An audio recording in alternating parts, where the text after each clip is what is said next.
उसने अपनी बेटी से कहा अभी आंखें नहीं खोलना, क्योंकि वो उसके लिए स्केटी जूते लेके आया था। वो उसे बहुत पसंद थे। अब वो देख के बहुत खुश हो जाती है। वो अपने डैड को भी कहती है आप भी मेरे साथ नाचें। मगर उसके डैड फिक्रमंद दिख रहे थे, वो परेशान थे। और इतनी देर में एक आवाज़ आती है जिसकी वजह से वो उसे रुकने के लिए कहते हैं। और फिर वो दोनों देखने के लिए जाते हैं ये किस चीज़ की आवाज़ है। आवाज़ बढ़ती ही जा रही थी। फिर उसके डैड सेबेस्टियन ने कहा अपनी बेटी से भागो यहाँ से। और फिर वो दोनों भाग रहे थे मगर उनके सामने एक इंसान आ जाता है। उसके हाथ में एक लोहे की रॉड थी। वो सेबेस्टियन के सर पे लगती है और वो नीचे गिर जाता है। फिर उसे कुछ लोग पीट रहे थे। फिर एक औरत थी जिसकी आंखें नहीं थी, मगर उसने कहा मुझे तुम्हें मारने के लिए आंखों की ज़रूरत नहीं। वो चोर थे, उन्होंने सारा सामान लूट लिया था। सेबेस्टियन उन पे हमला करना चाहता था मगर उसकी बेटी ने इशारा किया नहीं डैड। और अब वो चोर वहाँ से जा चुके थे। सेबेस्टियन अपनी बेटी के साथ बाहर आ जाता है, मगर जब वो बाहर आते हैं तो उनकी आंखों पे चश्मे थे। मगर फिर दूसरी तरफ हमें ये दिखाया जाता है ये पूरा शहर वीरान हो चुका था। इमारतें ऐसे उजड़ चुकी थी जैसे भयानक जंग की हो। मगर फिर हमें बैकग्राउंड से एक आवाज़ सुनाई देती है हमारी ज़मीन पर ऐसे जीव ने हमला कर दिया है जिनको आप देख नहीं सकते। अगर आप उनको एक बार देख लेंगे तो आप उनके वश में आ जाएंगे और आप अपना आप खो देंगे और आप खुद को ही मार डालेंगे। और फिर सेबेस्टियन और उसकी बेटी चलते चलते दोनों रुक जाते हैं क्योंकि उनको अब कुछ अजीब तरीके की आवाज़ें आ रही थी। कुछ लोग थे जो खाने पीने का सामान लेके जा रहे थे मगर उनकी आंखों पे पट्टी बंधी हुई थी, मगर उनकी ट्रॉली के साथ रस्सी बंधी हुई थी। वो उसी के सहारे अपने घर तक पहुंच पाते थे। और जब वो सेबेस्टियन के सामने से गुजरे तो सेबेस्टियन ने उन्हें आवाज़ दी। वो रुक जाते हैं। फिर सेबेस्टियन ने उनसे कहा मैंने 2 दिन से कुछ खाया नहीं है, क्या तुम लोग मेरी मदद करोगे? मगर इस आदमी ने कहा हमें माफ़ करो, हम तुम्हारी मदद नहीं कर सकते। मगर सेबेस्टियन ने इनको लालच दिया और कहने लगा मुझे बैटरीज का पता है। मगर बैटरीज का सुन के वो लोग हैरान हो चुके थे। बैटरीज मतलब अंधेरे में भी रोशनी, और अंधेरे में ये लोग आंखें खोल के देख सकते थे क्योंकि अंधेरे में जीव नहीं जा सकते थे। और सेबेस्टियन इनको यकीन दिला चुका था और ये लोग भी राजी हो जाते हैं उसे अपने साथ ले जाने के लिए क्योंकि उनको भी बैटरीज की ज़रूरत थी। मगर इतनी ही देर में इनको एहसास होने लगता है कि जीव यहाँ पे आ चुके हैं, तो इसलिए वो वहाँ से भागने लगते हैं। वो जल्दी जल्दी अपनी जगह पे पहुँच जाते हैं। मगर अजीब बात थी, जब सेबेस्टियन यहाँ पे आता है वो अकेला होता है। उसके साथ उसकी बेटी नहीं होती, ना वो उन लोगों को उसके बारे में बताता है। और अभी सेबेस्टियन यहाँ पे हैरान हो चुका था, यहाँ पे कितने सारे लोग रहते थे मगर सेबेस्टियन को उनके बारे में पता ही नहीं था। मगर आज वो वहाँ पे पहुँच चुका था। और फिर उसकी मुलाकात एक डॉक्टर से होती है। डॉक्टर ने पूछा तुम्हें ये घाव कैसे लगा है? अजीब बात थी, सेबेस्टियन यहाँ पे बिल्कुल सच कहता है, मगर इससे पहले इसने उन लोगों के साथ झूठ बोला था। मगर सेबेस्टियन ने यहाँ पे डॉक्टर से कहा आप मुझसे वादा करें जो मैंने आपको बताया है आप किसी को नहीं बताएंगे। डॉक्टर ने वादा किया और कहा ठीक है। अगली ही रात उसे खाना खिलाया जाता है और उसे अपनों में जगह दी जाती है जैसे कोई अपना होता है। और फिर यहाँ पे एक इंसान था जिसने अपनी आंखों को खुद ही फोड़ दिया था। इस आदमी ने कहा मैं चाहता हूँ लोग मुझे देखें, उन जीवों से बदतर भी कुछ है।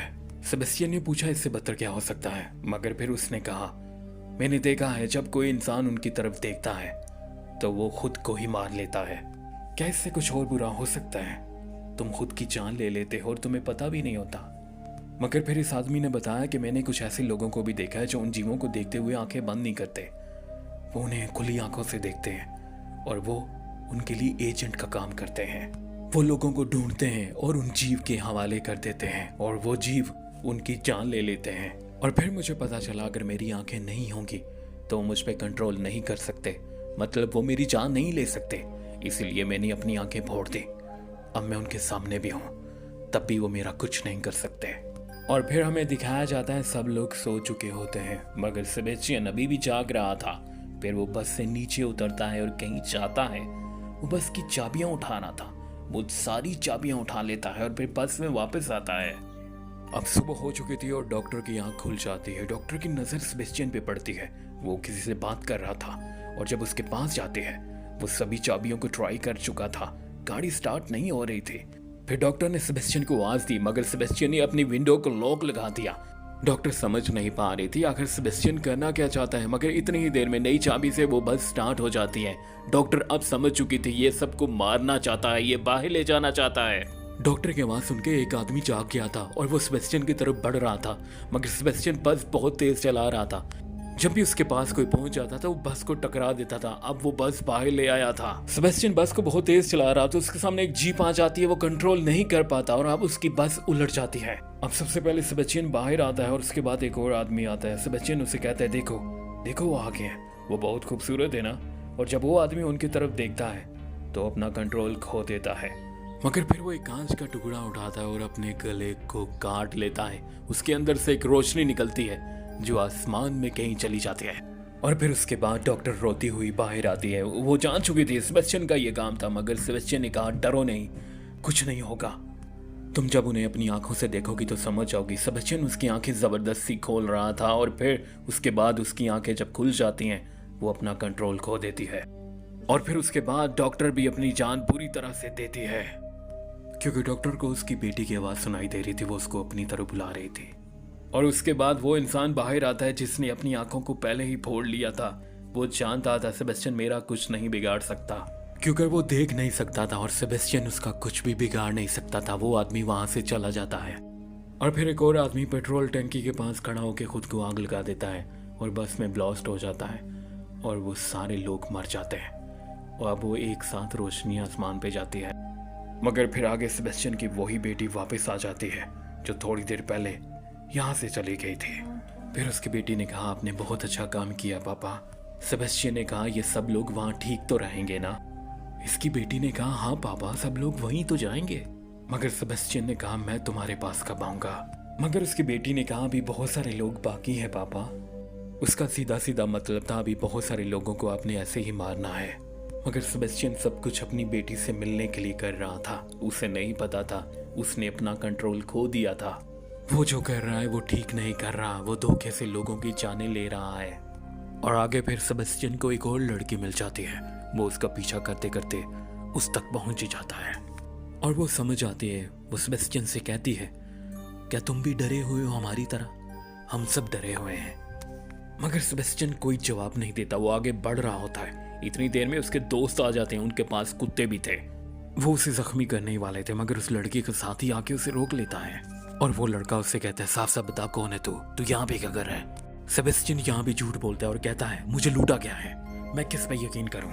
मगर वो लड़का कहता है जिस पे मर्जी करो मगर हम पे नहीं करो। सेबेस्टियन ने कहा मुझे अपने साथ ले जाओ, मगर ये लड़का उसे साफ साफ मना कर देता है। ये लड़की कहती है तुम्हारा दिमाग खराब हो चुका है, इसको मदद की जरूरत है और हमें इसकी मदद करनी है। मगर ये लड़का कहता है अगर तुझे अपने नए दोस्त के साथ जाना है तो जा, मगर मैं इसको अपने साथ नहीं लेके जाने वाला। मगर सेबेस्टियन ने फिर झूठ बोला और कहने लगा मुझे पता है जनरेटर्स कहाँ रखे हैं, मैं उसी कंपनी में काम करता था। और फिर दूसरे लड़के ने कहा बताओ कहाँ है? सेबेस्टियन ने कहा पहले मुझे अपने साथ लेके चलो। और फिर वो लोग उसकी बातों में आ जाते हैं और फिर ये लोग उसे अपने साथ ले जाते हैं। ये और सेबेस्टियन को देख के बहुत हैरान हो जाती है और सबसे पूछने लगती है ये नया बंदा कौन है? वो लड़का कहता है इसको बस मदद की जरूरत थी। और फिर यहाँ पे सेबेस्टियन जब इस बच्ची को देखता है तो वो अपनी बेटी को याद करने लगता है। वो उसका नाम पुकारता है, मगर इसका नाम सोफिया था और ये एक जर्मन लड़की थी। इन सभी लोगों में से किसी को भी इसकी जुबान नहीं आते थे। और अब दूसरी तरफ वो लड़का सेबेस्टियन से पूछ रहा था बताओ जनरेटर्स कहाँ रखे हैं? वो उसे नक्शा दिखा रहा था, मगर सेबेस्टियन ने कहा मैंने झूठ बोला था, मुझे नहीं पता जनरेटर कहाँ है। और फिर सब लोग वहाँ पे आ जाते हैं। अब सेबेस्टियन को वही आदमी निकालने वाला था जो उसे लेके आया था, मगर सोफिया जाती है। वो सेबेस्टियन का हाथ पकड़ लेती है और कहती है मैं नहीं जाने दूंगी, क्योंकि उसने अपने लोगों को देखा हुआ था अपनी आंखों के सामने मरते हुए। अब सेबेस्टियन को जर्मन आती थी तो सबने कहा सोफिया से उसके बारे में पूछो। सोफिया ने कहा मैं अपनी माँ के साथ हम लोग एक बिल्डिंग के ऊपर थे, हम लोग अपने होटल पे थे और फिर अचानक से लोग अपनी जान खुद ले रहे थे। उन्हें पता ही नहीं चल रहा था वो क्या कर रहे हैं। फिर माँ ने मुझे एक गाड़ी में छुपा दिया, फिर उन्होंने मुझे कहा मैं मदद लेने के लिए जा रही हूँ, मगर वो फिर वापस ही नहीं आई। मगर मुझे पता है वो आज भी जिंदा है। फिर सबने कहा तुम्हारी माँ कहाँ मदद लेने के लिए गई थी, क्या तुम्हें पता है? फिर सोफिया ने उसका स्केच बना दिया दीवार के ऊपर। ऐना इस जगह को अच्छी तरह से जानते थे, वो इसको पहचान चुके थे। अब ऐना ने कहा मैं वहां पे जाऊंगी, मेरा साथ कौन कौन देगा? अब एक एक करके वो सब लोग मान जाते हैं। और फिर अगली सुबह जब ये लोग जाते हैं तो वहां पे फिर से वही क्रीचर आ जाते हैं, मगर अब इनके कुत्ते बेकाबू हो चुके थे। वो पट्टे तोड़वा जाते हैं और वहां से भाग जाते हैं। मगर माइकल खुद से ज्यादा अपने कुत्ते से प्यार करता था। वो उसे देखने के लिए अपनी पट्टी हटा देता है और फिर उसके बाद क्रिएचर उस पर काबू पा लेते हैं और वो अपनी जान दे देता है। और फिर दूसरी तरफ इन लोगों को बड़ी मुश्किल से रास्ता मिल पाया था। अब ये एक अनजान बिल्डिंग में घुस चुके थे और अब दूसरी तरफ सेबेस्टियन को सोफिया में अपनी बेटी नजर आती थी। वो उसको कभी भी धोखा नहीं देना चाहता था। ये वही लॉकेट था जो कभी उसने अपनी बेटी को दिया था। वो अपनी बेटी से बेपनाह मोहब्बत करता था और फिर उसे ख्याल आता है, उसे लगता था वो आज भी उसके पास है क्योंकि वो किसी और के कंट्रोल में था। उसे कुछ भी समझ नहीं आ रही थी। और फिर इतनी देर में वहां पे वो लड़का आता है, सेबेस्टियन से पूछता है तुमने सारे दरवाजे खिड़कियां ढक दिए? और सेबेस्टियन ने हाँ में जवाब दिया। और जब उसने पट्टी हटाई तो उसके सामने एक क्रिएचर थे, उन्होंने उस पर काबू कर लिया। और फिर इस तरह उस लड़के ने भी अपनी बुरी तरह से जान ले ली। और फिर यहाँ पे ऐना आ जाती है, मगर सेबेस्टियन कहता है ये मेरी गलती नहीं है, मैंने कुछ नहीं किया। मगर ऐना ने कहा तुम्हारे साथ जो भी जाता है तुम उसे मार देते हो क्योंकि तुम खुद के कंट्रोल में नहीं हो। तुम क्या कर रहे हो? तुम्हें होश में आना पड़ेगा। और फिर यहाँ पे हमें उसकी बेटी फिर से नजर आती है। वो उसे कहती है ये झूठ बोल रही है, मगर वो चाहती थी सेबेस्टियन कभी भी अपनी होश में ना आए। मगर सेबेस्टियन यहाँ पे समझ चुका था ये उसकी बेटी नहीं है, उसकी बेटी तो बहुत पहले ही मर चुकी थी। और फिर अगली सुबह ये सोफिया की बताई हुई जगह पे जा रहे थे, मगर वहां पे एक बाइक वाला आ जाता है। वो उस बूढ़ी और बुढ़िया को गिरा देता है। वो इतने जख्मी हो चुके थे कि अब नहीं चल पा रहे थे। और फिर वो हार मान जाते हैं और फिर वो भी मारे जाते हैं। और फिर दूसरी तरफ यहाँ पे सेबेस्टियन को फिर से अपनी बेटी नजर आने लगती है। वो सेबेस्टियन को फिर से अपने कंट्रोल में ले रही थी। वो उससे कह रही थी वो तुम्हारी बेटी नहीं है, मैं तुम्हारी बेटी हूँ, उसकी पट्टी हटाओ। और फिर सेबेस्टियन उसकी आंखों से पट्टी हटाने ही वाला था। उसकी बेटी उसकी आंखों के सामने बिल्डिंग से नीचे कूद गई थी। और फिर उसे याद आ जाता है और वो सोफिया को गले लगा लेता है। और अब सेबेस्टियन सोफिया और ऐना को एक लिफ्ट की तरफ भेज देता है और खुद सामना करता है उसका, जो उसकी बेटी की शक्ल में आता है। अब सेबेस्टियन के हाथ में एक लोहे की राड थी। वो ये कह के उसके पेट में घुसा देता है कि तुम मेरी बेटी नहीं हो सकते। मगर वो भी सेबेस्टियन को काफी जख्मी कर चुका था। सेबेस्टियन भी बच नहीं पाता और हमें दिखाया जाता है कि सेबेस्टियन भी यहाँ पे मारा जाता है। मगर फिर ये दिखाया जाता है मरने के बाद सेबेस्टियन की बेटी अपने बाप से मिल जाती है। और अब दूसरी तरफ ऐना बड़ी मुश्किल से बच पाती है, मगर सोफिया जहाँ उसे लेके जा रही थी वहां जिंदगी बाकी थी। यहाँ बहुत सारे लोग जिंदा थे। और फिर हमें दिखाया जाता है सबसे अच्छी बात, सोफिया की माँ जिंदा थी। वो अपनी बेटी से मिलके बहुत खुश थी। मगर ऐना बहुत उदास थी, उसने अपने सभी साथियों को खो दिया था। और फिर आज की कहानी यहीं तक। फीडबैक में अपनी कीमती राय का इजहार जरूर कीजिएगा।